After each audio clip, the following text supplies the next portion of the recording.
Монголын өмгөөлөгчдийн холбооны бэлэг тэмдэг түүнийг хэрэглэх журам.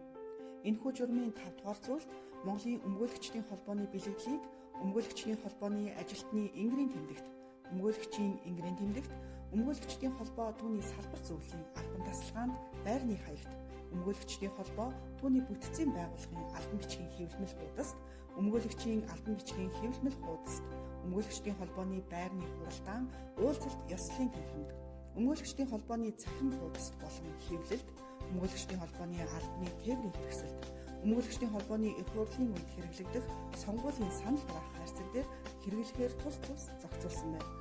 Мөн энэхүү журмын 11-р зүйлд өмгөөлөгчдийн холбооны бэлэглийг ингэрийн болон урсгалын тэмдэг, зурагт хуудас, бусад зүйл дээр ашиглах зөвшөөрлийг ерөнхийлөгч олгоно гэж заасан байдаг.